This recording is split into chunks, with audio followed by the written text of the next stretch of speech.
Thank you very much, Andrew. Well, ladies and gentlemen, we have a great show, as I promised. Tonight, our first guest is Dr. David Penney. You know him as one of our local historians.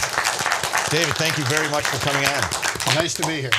You know, I've listened to you talk a few times at some of the dinners that I've been to, and I find you're a published author now, so we're going to go through some of these books, but every time you talk, I always find something different or interesting that I didn't know about our great city. So hopefully tonight we'll let everybody leave with something new that they know about our hometown.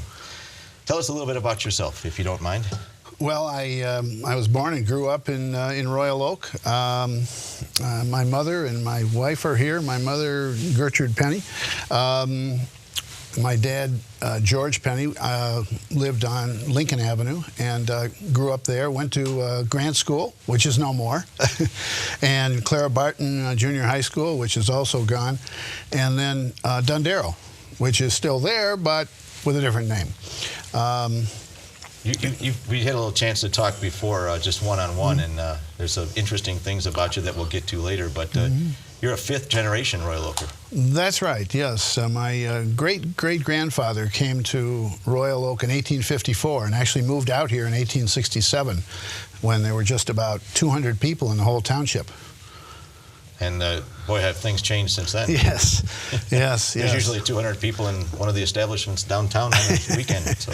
That's right, yes. Now, what got you wrapped up in the history of Royal Oak? Well, I had lots of course, my grandfather and grandmother and uncles and great-uncles, and they talked. When we would visit, we'd go to picnics or go over to their house. They'd be talking about the old days, and my dad and mom talked about it, and somehow it soaked in. Some of it soaked in, and I think that's how some of the stories developed. Now, David, can I call you David, or would Sure, you? Okay, that's fine. Do you have any formal training in history? I know your day job is a little different than anyone would imagine. What do you do for your day job? Well, I was at Wayne State University School of Medicine for 27 years as a professor of physiology, and also worked at Providence Hospital for a number of years as a director of research. But no, I don't have any formal training in history. It's really avocation, just an interest of that sort. There's a lot of people in the city of Royal Oak who have helped, I'm sure, with some of this information, and people that you deal with on a daily basis. And I know that you'd want to give them credit, but and I know that they'll be on the show sooner or later. So tonight it's all about you. But how many books have you written all about Royal Oak? Well, there are 4 right now. Okay, as you're talking about these, I'm going to put them up. Yes. This is the first. Yeah, Twigs and Acorns was 1996, the first actual big book with Lois Lance, and then this was reprinted last year in 2008, and some pages added. So it's a second edition and has a hardcover now. And it provides information about a lot of documents. This would be essays and numbers and names that wouldn't easily be accessible to the ordinary person. These things might be in the library, but we reprinted them, so to speak. We compiled it, put it together, and it contains about 423 pages now, and it's all indexed and so on. And you worked on this with Lois? Lois worked yes, on it? Lois and I worked on it in 94, 95. That was when they first, in 96, it came out on the anniversary of the 75th anniversary of the city of Royal Oak. Yeah.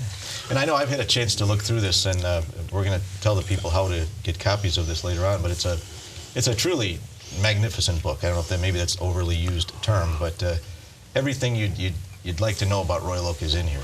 Yeah, it along with some of the older books, Perkins' book, Royal Oak, The Early Years, and Crossman's book, Royal Oak, Our Living Legend, which are also very important, but unfortunately out of print, provide a pretty good basic understanding of the history of Royal Oak. And you have another book here. It's called Royal Oak, Images from the 20th Century, written by you. Yes, this just came out about 5 days before Christmas. My Royal Oak, yeah. People say it looks like National Geographic. It has the same color and so on. But it's primarily a picture book, whereas this other book has lots of pictures in it, but it's primarily text. This one has 227 photographs, images we call them. Very interesting photos, mostly from the 20th century, and a lot of them came from the Daily Tribune. They were given to the Historical Society, and I then put them into the book along with some of my own photos, some other family photos, and others donated. Now, you had mentioned earlier Perkins. You obviously referring to Owen Perkins, from yes, our very own Owen Perkins from That's the city, right. who's very active in historical circles as well. Absolutely. Now, before we get into more, you've got two other, I guess you'd call them pamphlets. Both of them are very interesting. I've had a chance to look at these. And this is called the teaser. We're going to tell you all how to get copies of this in just a little while. Start with whichever one you'd like to start with. Well, this is To Walk That Old Indian Trail, and it's about the Indian Trail, Saginaw Trail, that went through what is now Royal Oak, a city of Royal Oak. It was first published in '96, again on the 75th anniversary of the city. And then I added to it last year. It's now a 12-page, I'd call it a booklet. You'd call it a pamphlet. I'll call it a booklet from now on now. Andy, write that down. Yeah. It's about the Native Americans in this area and what traces they left, artifacts they left that we can identify.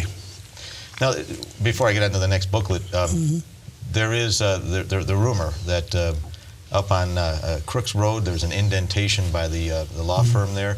Is that truly an indentation from the old Indian Trail, or is that just urban legend, as they say? I think we believe it is. Okay. That it is an indentation that was made by the Native Americans walking and their horses walking along that part of the trail. The rest of the trail, some of it, for example, is under Crooks Road.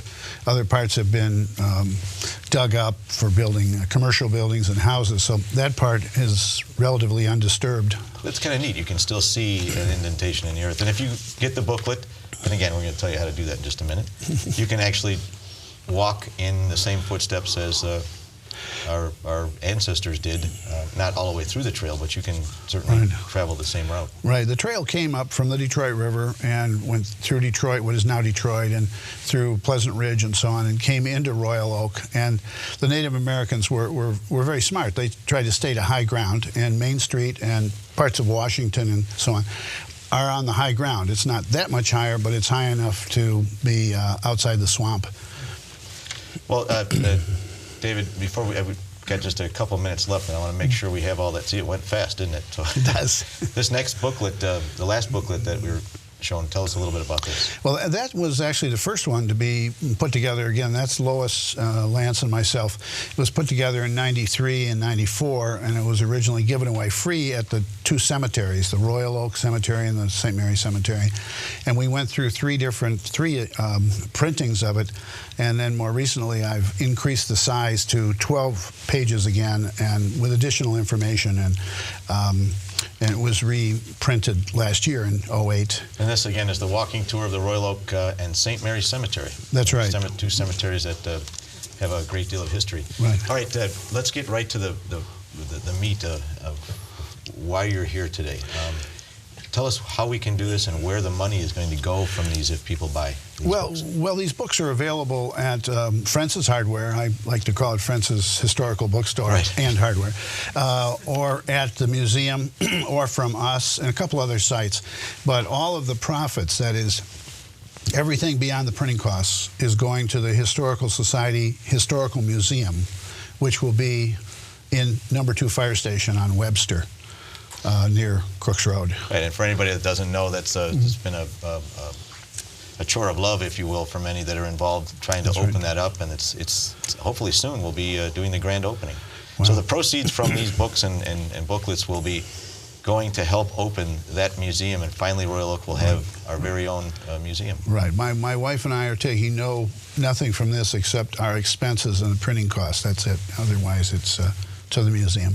Right now, I should say that I said our very own museum, but we do have a museum currently temporarily housed in the Churchill School, the old Churchill School. That's right. There is a museum there, but the accessibility is a little bit of a problem. And we're waiting, as I think some of us have been waiting for decades for a museum. And I think it's going to be realized real soon. I certainly hope so, because if any of you have ever had a chance to drive by that museum, it's a perfect spot for the museum, and I think itself is a historical building. So what better fitting we'd have for our museum. Do you have a website or a phone number that you'd like to? We have a phone number. Actually, we spend some time during the winter in Florida. Well, you know what? Do you have a number that you'd like to publish now, or we can sure. put it up later? Okay. No, I think 904-471-1442 is our phone in Florida. Okay. And the website is called Historic Royal Oak. And if you just go to Google and look under Penney and Royal Oak history, it'll come up immediately. So if people have questions about obtaining these, or about the museum, or if they have questions, or I'm sure you'd still take pictures and stories. Imagine Certainly.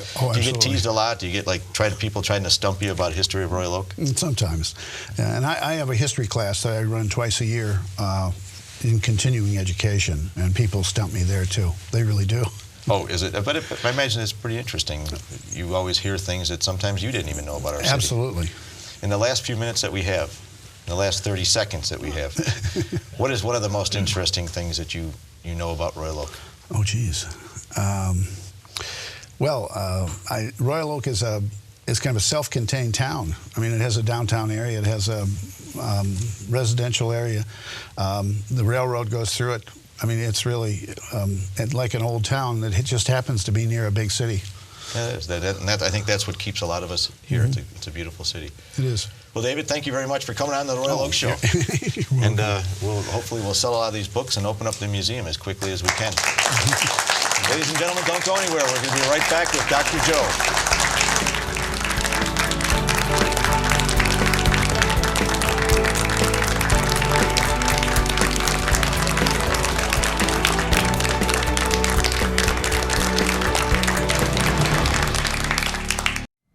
Filing for Social Security online.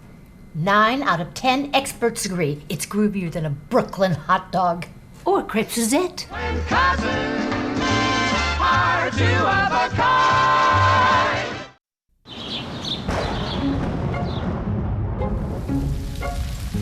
There are some things you simply cannot control. And some really important things you can, like keeping your family healthy, managing finances, preparing for retirement. It's all here in this booklet from the American Diabetes Association, because we want everyone to be healthy and happy. Order your free copy of Planning for a Healthy Life now to help manage the things you can control. Well, feds, right? Can I find a slightly used hatchback at one of those government auctions? Something roomy but practical. Need government information? Go to the official source, 1-800-FED-INFO.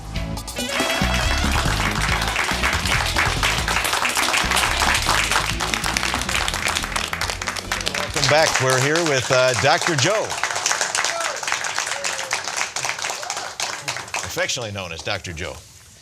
Dr. Joe, thanks for coming having on. me, Carlo. Oh, appreciate it. Thank you. His full name is Dr. Joe Guettler from Beaumont Hospital, but he told me to call him Dr. Joe, so I'm following doctor's orders. There are enough doctor jokes now, so Pum. Yeah, can we move on? Thanks for coming on the show. Thank you. I'm really excited to have you on. Tell us a little bit about Dr. Joe. Well, I'm definitely a local yokel. I owe a lot to the city of Royal Oak and the folks of Royal Oak. I grew up on Orchard View Drive, right in the center of Royal Oak. My dad is and was a Lutheran minister who was down at St. Paul Lutheran, downtown Royal Oak, for 25 years. I started at St. Paul Parochial School and then went on to Royal Oak Kimball, back when it was actually Royal Oak Kimball. And interestingly enough, we brought up Friends & Sons Hardware, but I actually worked at Friends & Sons during high school. I think everybody worked at Friends & Sons. Everybody worked at Friends & Sons, and maybe it was the Friends & Sons, the tools and things, coupled with the high school wrestling and I had to be an orthopedic surgeon when you put the two together. So it was a natural, progressive steps there. Natural. So you got right to the heart of the interview here. You are, in fact, a surgeon, correct? Yes, sir. And there's a lot of people out there didn't know you came right from surgery right to here for the Royal Oak Show, correct? I sure did. It was looking a little scary there for a while, but I made it through. I had 3 knees, an elbow, and 2 shoulders today. So. And you had to cut the last one short to make it onto the Royal Oak Show, too. Sometimes you have to cut corners, but that's okay. We don't mention any names or all that malpractice and everything else. So you're at Beaumont, right? Yes, sir. Okay. Yep. And how long have you been at Beaumont? I've been back at Beaumont for 7 years. How do you like it? I love it. We were talking a little bit about what you do during the day, and we're going to get into it. But you had an interesting outlook on your job. You have the best of all worlds. You have the surgery, you have the operating room, and tell us about a little bit about your daytime job. What do you do? Well, the best of all worlds is that I actually got to go do all my training all over the place, and I had a vision for a long time that I would end up back here at Royal Oak, and that's probably the best part about it is being able to take care of the people from the community, my old teachers, my buddies who still play softball with me. I've gotten to take care of a lot of them, and it seems like a natural fit where I grew up here, the community gave to me, and now I'm giving back a little, I guess. That's great. That's what Royal Oak is all about. Absolutely. I'll tell you. So you're not just an average everyday surgeon either. I mean, I've looked on your website, and what kind of surgery do you do? Well, what I'm actually officially called, I'm an orthopedic surgeon, and I do sports medicine as my subspecialty. So there's an emphasis on minimally invasive surgery. I do a lot of arthroscopic surgery through poke holes. Today, for instance, I repaired a cartilage in a knee through poke holes. I repaired some rotator cuffs through poke holes. And we're doing a lot of cool stuff. The fun thing about what I do is I have my time in the operating room, but I also have my time in the office. I do a fair amount of research, so that takes up some time. And I also do some of my community outreach stuff. I do a little column, do a little PBS show that I help out with. So I don't get bored sitting around doing one thing all day long any given day. Yeah, you don't seem like the kind of guy that stays in one place too long. My wife calls it hyper. So now they call it type A personality too. Definitely type A. Now you mentioned something that I have to go back. You said through a poke hole. Now I think I know what that is, but tell us what that is. Well, basically what we do, take a shoulder for instance. It used to be a big open incision on most of the surgeries, and now we're able to do a lot of them through little poke holes that are about 1/2 inch long, and we basically go in with a little camera and little instruments, and we're able to take tissue and pass sutures and things through it and actually tack it down and repair it where it needs to go. A lot of the things we use to tack it down are actually absorbable, so they go away over time and are replaced by bone. So there's, with the smaller incisions and the absorbable stuff, there's not a lot of evidence that somebody was in there. It's pretty cool. Now, Doc, we were talking earlier, and I looked on your website again, like I said, and there's a lot of things happening that you're involved in, and you're right here in Royal Oak, which is kind of cool. We were talking about some research that you're involved in, 2 kind of exciting things that you and Beaumont are doing right now, dealing with cartilage. Yeah, absolutely. Can you tell us a little bit about that? Absolutely. Cartilage is probably my biggest love, and the research of cartilage and the restoration of cartilage. One of the procedures that I brought back with me from Duke when I left there in 2002 was cartilage transplantation. That was Duke. It was in like Duke. Duke University. Hopefully the Blue Devils make a strong showing with the Final Four this year. So anyway, down at Duke we were doing cartilage transplant, and basically what we can do is we can harvest some cells from somebody's knee, we can send them to a lab in Boston, we can grow them in culture, and then reimplant them back into somebody's knee, and that cartilage will grow and fill potholes. We actually recently got chosen. There's an international trial going on, not trial like your kind of trial, but a research trial. And Beaumont was chosen with Cleveland Clinic and Mayo Clinic in the Midwest as a test site for the next generation of cartilage transplant. And what's that going to do for the average person on the street? I mean, how does that help us? Well, these days, and I want to talk to you about a couple other projects, but these days what we're able to do is we're able to diagnose people who have injured their cartilage when they're young. We can then intervene and do something like a cartilage transplant so they don't just go on to degenerative arthritis and need knee replacements.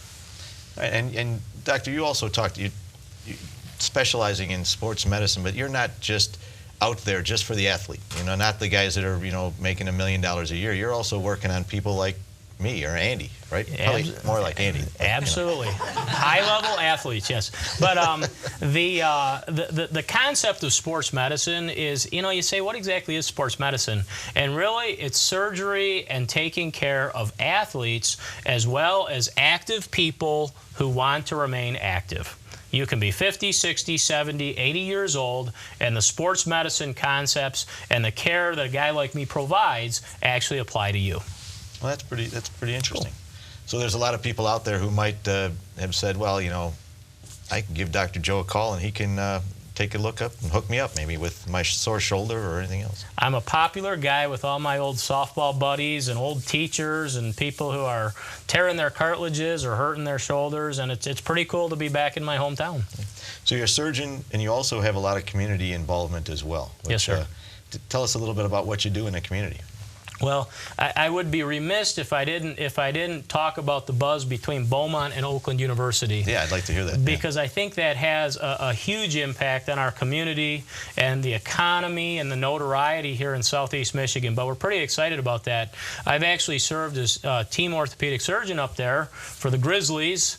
Actually, we have an audience member from Oral Roberts. We just watched the Grizzlies beat Oral Roberts the other night.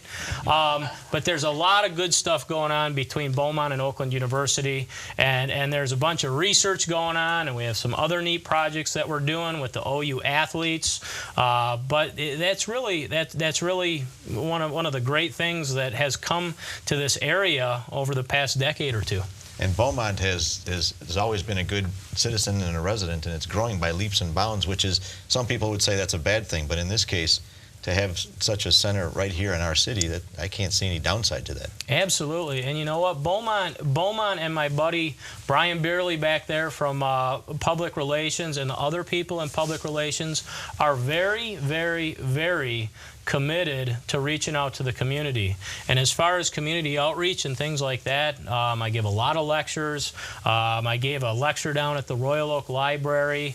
I do a lot of things with Beaumont. I do some community outreach with the Boys and Girls Club.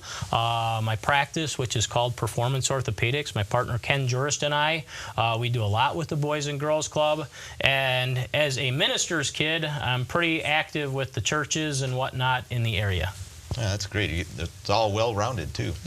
Now, talk about one of the things that you're most interested in now. We talked a little bit about you had a name for it. Boomeritis. There you go. I didn't want to spoil it for you. But, what is boomeritis? Boomeritis are those aches, pains, and injuries that people get who are trying to remain increasingly active as they age. I can't tell you how many people I have in my practice who are in their 40s, 50s, 60s, and 70s, and some in their 80s who are still doing things that 20 years ago somebody that age wouldn't be doing. I can think of a guy I just had as a patient, and he was in his 60s. He hurt his knee, and I started talking to him about the traditional treatment in a 60-something-year-old, and he said, "But I'm a 3-sport athlete." I go, "Oh, I didn't see your letter jacket." But, so, yeah, we apply the concepts to help combat boomeritis, and many of the things that I do to either get you better with physical therapy and medicine and injections and things like that, or get you better with surgery, patch you back together so that you can get back into your game, whatever your game may be. It may be gardening, but the concept of sports medicine does apply. Well, great. And what happens if Duke does make it? Are you going to be involved in some way? I'm going to say, well, I believe I'm going to be helping out with the care, hopefully at the Final Four. And I'm going to say, Coach K, remember me? And he may or may not, but it'll be nice to see him and the other coaches who I got to know quite well while I was down there for the year. Oh, good. You were a wrestler, too, I take it. Yeah, I was a wrestler. I wrestled for a place called Valparaiso, who is actually, they had a little run in the tournament in March Madness a few years ago. So what weight you wrestle? A lot less than I am now. Yeah, So I told you the story about me. Going back to my high school, and the coach after 35 years said, Ginotti, you've let yourself go. And, well, it has been 35 years. So, well, before we leave, we just got a couple minutes here, Doc. What is it that you want to tell the people that are watching the Royal Oak Show? And there's millions of them, as you may know. So, thanks for coming out. Thanks for watching me grow up. Right in your hometown, and it's good to be back in town and helping out, and God bless America. Doc, you're going to stay in touch, maybe come back on the show again and tell us what's going on? Absolutely. All right, thank you. Thank you, Carlo. Dr. Joe, thank you for coming on.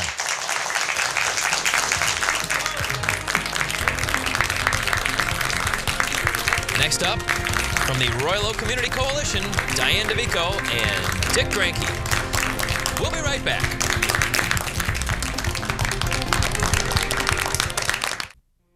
"14 years ago, my doctor said, 'Jill, you have multiple sclerosis.' My mind went blank. Then I thought, how am I going to care for my kids? He assured me that MS is not fatal and immediately placed me on the first approved treatment for MS at the time. Now there are 6 FDA-approved treatments for MS. I'm here to tell you firsthand that these treatments for MS work. Let them work for you. To learn how, contact your doctor or the MS Association of America." Tragedy it is to see you lost in your addiction. Reminds me of a story that someone told me.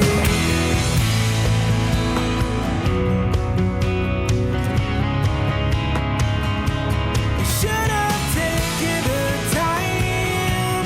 You should have made things right. So where are you now? Okay, welcome back to the Royal Oak Show. We have Diane Dovico and Dick Granke from the Royal Oak Community Coalition with us tonight. Diane, Dick, thanks for coming on the show. Thank you. Our pleasure. So I kind of spoiled it a little bit. You guys are from the Royal Oak Community Coalition. I was going to ask you why you're here, but tell us a little bit about, first, Diane, tell us a little bit about you. I know you live in Royal Oak, and you've been here for a while. Yeah, since 1981. And I moved in Royal Oak because I was working for American Red Cross, and I was trailing between Roseville and Bloomfield Hills and Detroit, and that was center of all three. So, and then I grew to love Royal Oak. So. And now you're here, and we hopefully will have you here for a long time. Well, then I got married and have a daughter in the high school, and yeah. Oh, great. So. And Dick, I know you've been around for a while. You've been involved in Quite a few things. A couple things here and there. Why don't you give us a little sketch about your my wife history. and I moved into Royal Oak in 1969 when I got out of the Army.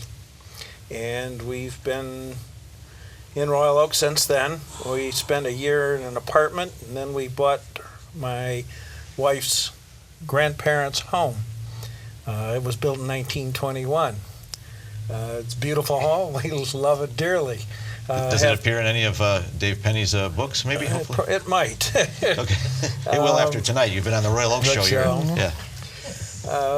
Have 3 kids. They're grown up. I have twin daughters who are mirror image twins. They're, I think they're now 33, just turned. So we have been active in the Royal Oak community, starting with my son when he started in kindergarten.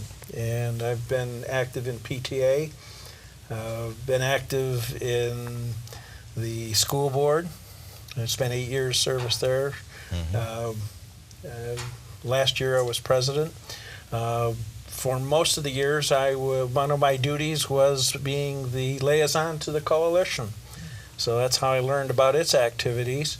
When I retired from the board, they asked me if I would come and work with them. And I thought, that is a great organization. It's a perfect opportunity for you. It was. I've enjoyed it very much. It's truly rewarding. Well, Diane and Dick, there's no doubt that both of you are community activists, if you will, and that's always, we hear a lot about that nowadays, but you're both involved in the community, and you're here tonight not as individuals, but I would be more than happy to have you here tonight, but you both represent the Royal Oak Community Coalition. That's right. Diane, you're the executive director, and Dick, you're the president of that That's correct. coalition. Tell us a little bit about what the coalition is, how it got started, and what you're all about. Well, I came in after the coalition had already started and had been formed by a group of volunteers for many years.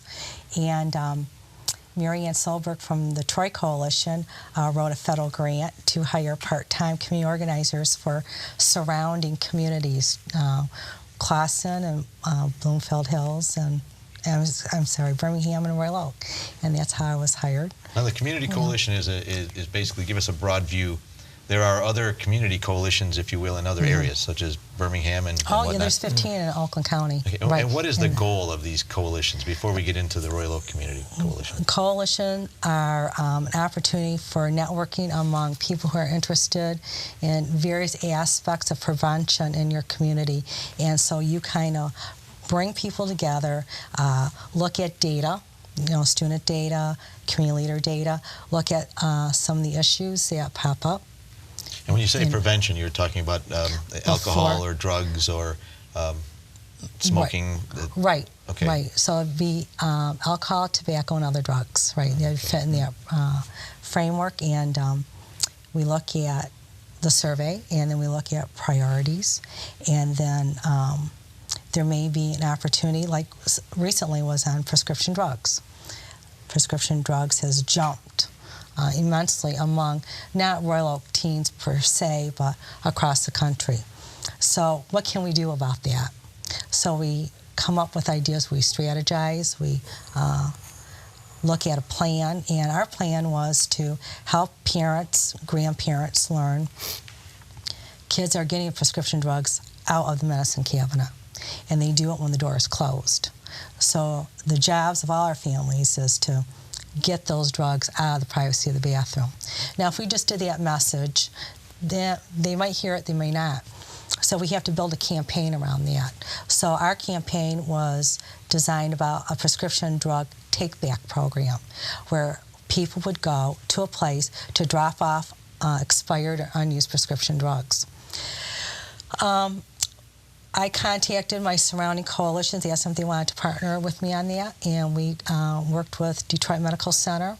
That's on 13 and Stevenson Highway. We tried to work with different pharmacies, and locally the pharmacies wanted to partner with us, but their regional managers were very skittish about having all these medications come in, Schedule 1 particularly, coming in. So we had a barrier, so it took us 9 months to get that program off the ground. So the Take Back program is basically just one program that you guys have worked on. It sounds like, and from my knowledge of the organization, you guys identify a problem, if you will, and then you pull together people who you believe are the best people in the community to deal with that problem, whether it's smoking, whether it's prescription drugs, or whether it's teenage drinking. And you, as the executive director, you kind of put everything together. Right. It's like a puzzle. Well, what do you do, Dick? What do you do what Diane tells you to do, right? To a great extent, that's true. Isn't that always the way it is? No. One of the things that we really do is we're data-driven, and we develop surveys. We work with the schools. We work with the community. As I said, we do a student survey. We do an adult survey. We do a community leader survey. And we check with the law enforcement, the county, the state, and determine what is the critical issue coming at us. Methamphetamines was an example. The state had, one of our training seminars, notified us that methamphetamine was coming across the state. It started on the western side by Grand Rapids and was migrating up towards us on the east side. We had developed a kind of a campaign to alert the youth as to what methamphetamine was, what the dangers were. alert the parents and seniors as to what to look for, what to look for in the community if somebody was producing it. We used our network as far as the media. We had a presentation that we delivered to many of the organizations in the community through the Interclub Council. We went to several of them and made the presentation. We spread it through multiple different ways so that everyone got the message, and we didn't have a methamphetamine problem here. So it's hard to prove a negative, but that was one that we saw coming and we didn't get. Right. So you never know. I mean, that's the hardest thing about prevention. Very well may have, stemmed the tide, if you will. So you also interact with law enforcement people to a certain degree, and you have members of the Royal Oak Police Department on your coalition, or representatives. That's correct. Absolutely. And you work with the different organizations within our city to... we actually have 12 sectors. That's the way the community is broken up. And on our Community Action, Leaders Action Committee, we have representatives from each of these 12 sectors. The only way we solve a problem is working within the network, the framework for everyone who has the resources and the expertise to address the issue. And our job is to connect them to make it happen. Have you ever, I know this sounds kind of weird, but have you ever run into resistance where, drugs and alcohol, it's kind of a funny situation to talk about. Nobody really wants to talk about it. Have you ever run into a situation where, either in this community or another community, where people say, well, we don't have that kind of problem here? That's one of the first things that happens. It's not here. When you talk to parents, well, that's not my child. The thing is with prevention, a pound of prevention is worth an awful lot in the cure. And what we like to do really is to be upfront with everybody and get them involved. And in doing so, we can eliminate a lot of the problems. When you say, if somebody is opposed to it, a lot of times it's misconception of what we're trying to do. I know in working with the community and that, some people are worried that we're taking a negative approach. We're really from a positive approach. Positive energies produce a lot more results than the punitive ones. And sometimes you run into situations where people have, and again, not in this community, but whenever somebody comes forward to say, hey, there's a problem out there, we'd like to address it, it's easier sometimes to just turn your head. Have you ever run into resistance that people are saying, well, you're trying to go too far? Have you, ban all alcohol in Royal Oak or something along those lines? We're not prohibitionists. Yeah. Okay, Well, that's the reason why or Carrie Nation is what I. Right. Yeah. The reason why we don't have that problem is because we work on what's called community readiness. If there has been an initiative that's been brought to the table, and we feel it out. We talk to people, and if the community's not ready for that step, and we don't go there, because we're bringing people along within the framework that they can handle. A lot of the time, you can talk about smoke-free work environments and smoke-free air. So, is everybody? You're not. I think you hit it on the head. You're not trying to pull people your way. You're just trying to provide information to maybe prevent. And then they have to make decisions and choices based on the information. We try to provide accurate and credible information. And I know some people like scare tactics, or people go over the edge and say all things are horrible, and we don't come at that way. It's not realistic. We really found that doesn't work. The research that's been done, the negative approach, we've been doing it for so many years, trying to scare people to death into things.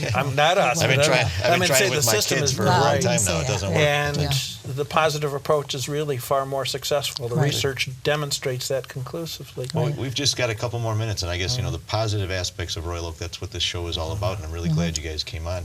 Tell us a little bit about what we can do as a community or on this show to help you do what you need to do. Do you have any fundraisers coming up? Well, we do have a fundraiser, but I want to bring up another idea that we have a monthly newsletter. It's called Knowledge is Prevention. And we have 600 people on our mailing list.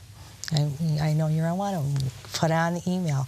And what we're hoping people will do, will forward that out to their families, their friends, If it's a school principal, to put the information into the principal letter, send it out through the PTA, get it on people's website. We have had so many compliments and people acknowledge the coalition from that one piece. It's chock full of information, and we do drive people back to our wonderful website that has been designed by Scott Newman. And we've been here in the studio, and we've had some really great programs. Well, then I guess the one thing we'll leave our people with is I'm hoping that we'll be able to get your website up on the show. And, great. And they'll contact you, and you can get the word out that way. Thank you both for coming tonight. Thank you, Diane. Thank you, Dick. Thank you very much. Thank you very much. All right, thank you for being on the show. We'll be right back with wealth and wisdom educator Stan Targoz. Don't go away. The Royal Oak Show will return after these important messages. Today, people seem to care a lot more about how good they look than how well they see. For men and women over 40, it might be wise to look into your eyes. Visit checkyearly.com. A message from the Vision Council of America and AARP. I joined the National Guard and never thought I'd be saving lives. I put on the uniform and I have a whole new outlook on life. Country, community, family. That's what matters most to me. If that matters to you, go to 1-800-GO-GUARD.com. Welcome back to the Royal Oak Show. I'd like to introduce now wealth and wisdom educator, Mr. Stan Targoz. And I also want to mention, as Brother Ice Warrior, we've got a couple of Catholic Central Shamrocks up there on stage now. So we'll refer to this segment of the show as the blind leading the blind. Gentlemen, take it away. Shamrocks in the house. Stan, thank you very much for coming on the show.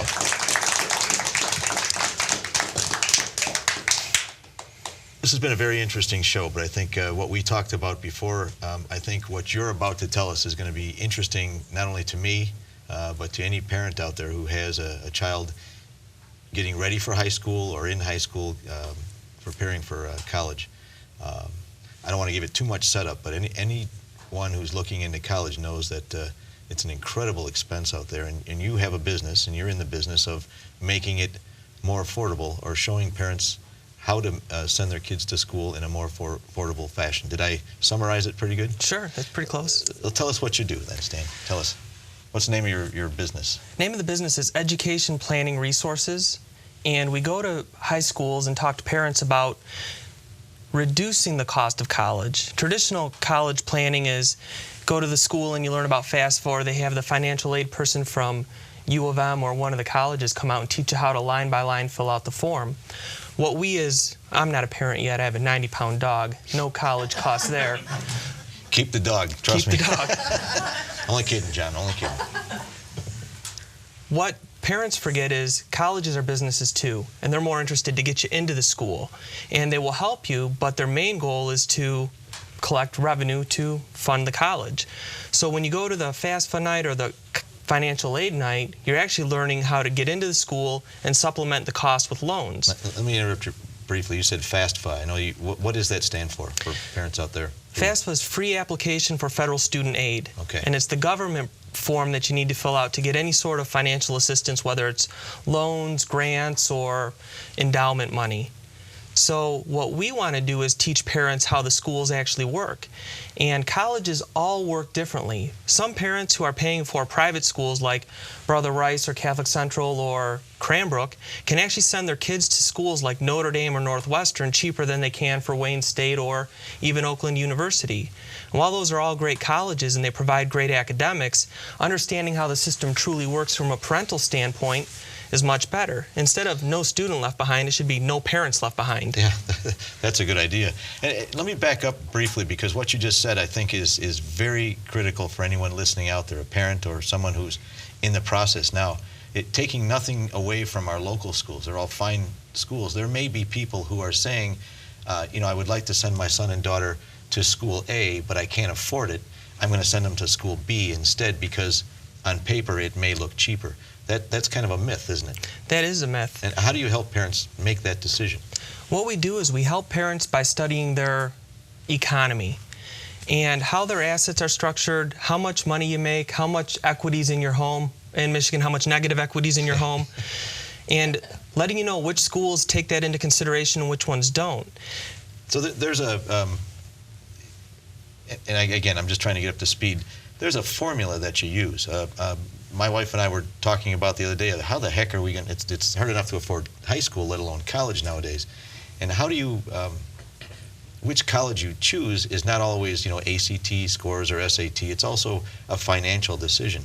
And you help parents make that decision, because that's just as important as grades and anything else. Absolutely. In fact, we've met with several parents in Michigan who are very concerned about how they're going to pay for college.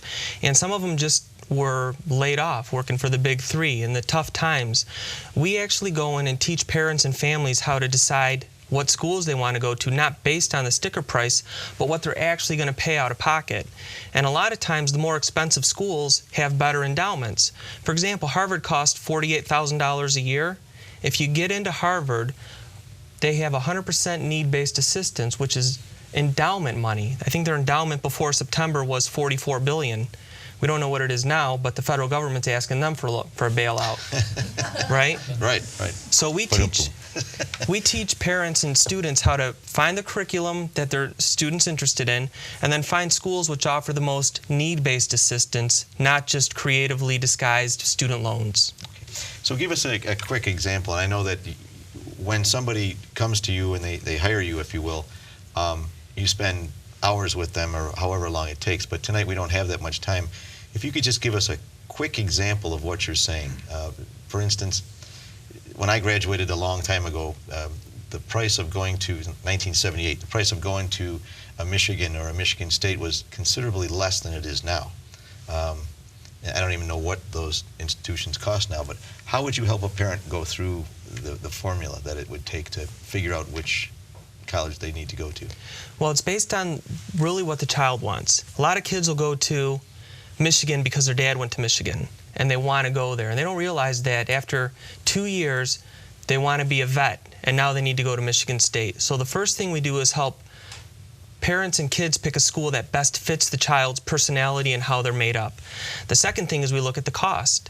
And most parents look at the base price and they think, I can't afford, U of M is $20,000.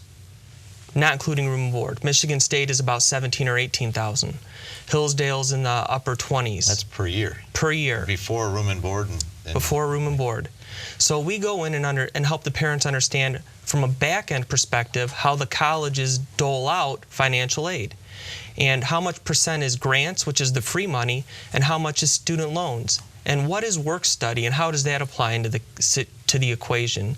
So we actually do a very thorough understanding and work tight with the families for several years, in fact, till the child graduates. So there's really no excuse then if your child wants to go to college. It's important to think about the tuition, obviously, but they should contact somebody like you to determine if there are maybe some options that may not be so obvious as far as costs are concerned. Absolutely. You mentioned earlier when we were talking about the 5 myths that are out there, and I don't know if this is an appropriate time. Sure. Yeah, why don't you tell us what those myths are? Well, we have a free report that we give out from our website, and it's called The 5 Myths of College Funding. The one myth that I find most important and most fascinating is the most responsible parent pays the most for college. Because the most responsible parent was trained to buy into the college savings plans and create the UGMAs, and the grandparents are putting money into these accounts. Regardless of what income level the parent's at, I think those funds are the second highest assessed assets when it comes to pay tuition from the college perspective. So while you're very responsible and it feels good to say my child has $30,000 in this account, you're going to pay more for college than the parent who has that $30,000 in their mattress. I'm not suggesting illegal. So you're saying be an irresponsible parent, then, is what you're saying? Yeah, be irresponsible. Another CC guy makes good. So.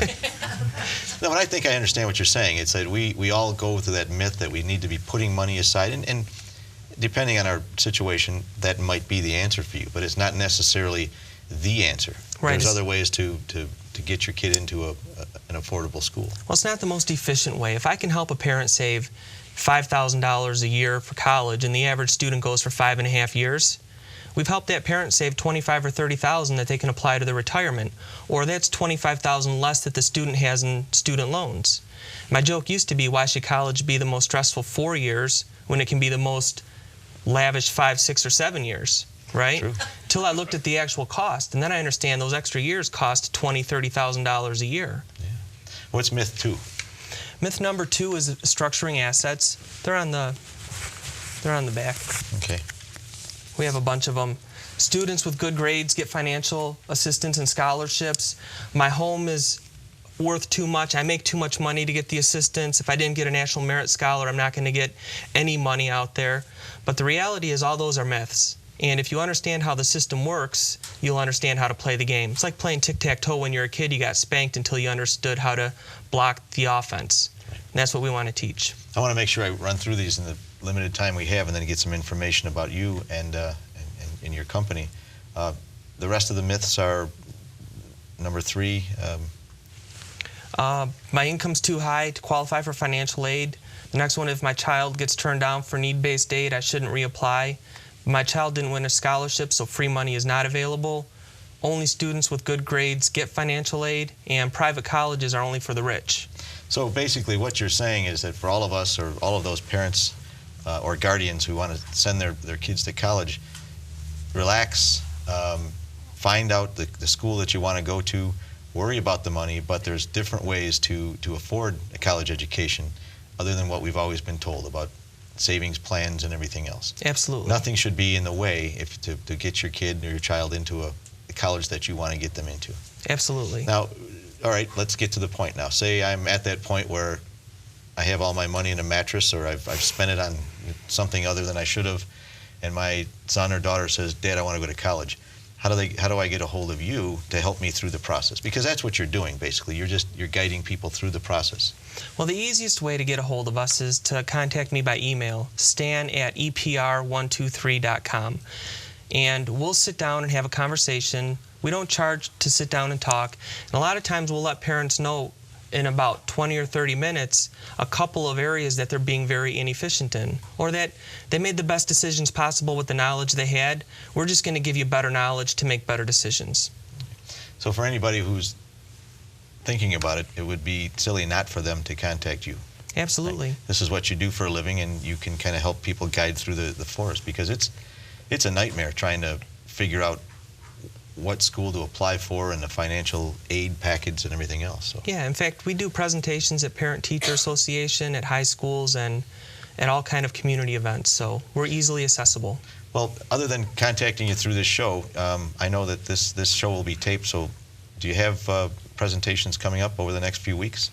We do. Some of them are private at Mercy or Catholic Central or some of the private schools. We have community ones in Farmington and West Bloomfield coming up, and probably a couple more are going to be set in the next few weeks, so we'll keep you posted. Oh, great. I really appreciate you coming on the show. When I heard that you were going to be on and I read a little bit about you, I really kind of got excited. You know, that's just the way I am, though. I guess I need a life. But it's because my introduction letter came with a $100 bill in it? Yes, and a free tuition package. But thank you very much, Stan, for coming on. Is there anything else you'd like to leave us with? Just everyone have a great night, enjoy the time, and college isn't as tricky as it seems. At least the tuition part. At least the tuition part. You got to include like the macaroni and cheese and all that kind of stuff, the popcorn for dinner. Yeah. Beer money. Yeah, Goebbels and yeah. So, well, thank you very much for coming on. I really appreciate it, and I hope that a lot of people call you and you can put some of their fears at ease. Sounds fantastic. Well, thank you once again. And ladies and gentlemen, I believe that this is the end of the Royal Oak Show, except Andy's going to come over here, and he's not going to come over and sit next to me. Well, thank you very much, and I appreciate all of our guests tonight. Dr. David Penney, Dr. Joe Guettler, Diane and Dick from the Royal Oak Community Coalition, and last but certainly not least, my Shamrock brother here, Stan Targoz. Thanks again, Stan. Thanks, Carlo. And come back next time for the Royal Oak Show, and thank you all for sticking out and hanging out in the audience. Thank you very much.